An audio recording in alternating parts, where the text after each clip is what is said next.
அண்ணன காணோம் அப்படின்னு சொல்லிட்டு தம்பிங்க 2 பேரும் சேர்ந்து நம்ம குணசேகரனை தேடிக்கிட்டு இருக்காங்க.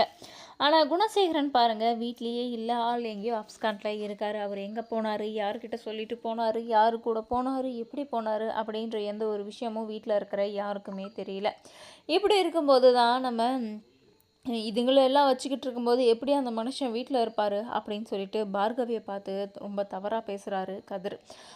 கோவப்பட்டு நம்ம தர்ஷன் வந்து என்ன சொல்கிறாருன்னு பார்த்தீங்கன்னா, "உனக்கு அவ்வளோதான் மரியாதை. என் பொண்டாட்டி நீ எதுக்குடா பேசுற?" அப்படின்னு சொல்லிட்டு ரொம்ப தைரியமாக 2 பேரையும் எதிர்க்கிறாரு நம்ம தர்ஷன்.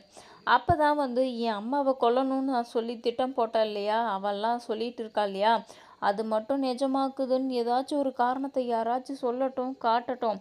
அதுக்கான ஆதாரம் மட்டும் கிடைச்சதுன்னா உன்னை வெட்டி வெட்டி போட்டுருவேன்டா அப்படின்னு சொல்லி அந்த அளவுக்கு கோபத்தோட நம்ம தர்ஷன் வந்து கதிர்கிட்ட பேசிக்கிட்டு இருக்காரு. போடா நான் பார்த்துக்கிறேன், உன்னால் ஒன்றும் பிடுங்க முடியாது அப்படின்னு சொல்லிட்டு ஒவ்வொருத்தரும் பேசிகிட்டு இருக்காங்க.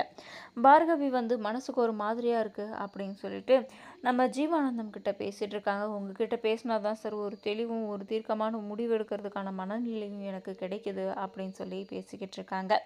இன்னொரு பக்கம் அந்த ஆதாரத்தை அந்த வீடியோவை வாங்குறதுக்காக நம்ம சக்தியும் ஜனனியும் அந்த இடத்துக்கு போயிருக்காங்க.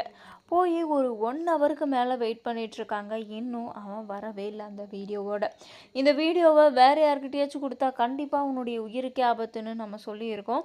கண்டிப்பாக அவன் நம்மக்கிட்ட தான் கொடுத்தாகணும். நம்மளை விட்டு வேறு எங்கேயும் கொடுக்கவும் மாட்டான், போகவும் அவனால் முடியாது. ஏன்னா எப்படி போனாலையும் வந்து யாருக்கிட்டையாச்சும் மாட்டிக்குவான், அவன் உயிருக்கு ஆபத்துன்னு நம்ம சொல்லி மிரட்டி அனுப்பியிருக்கோம்.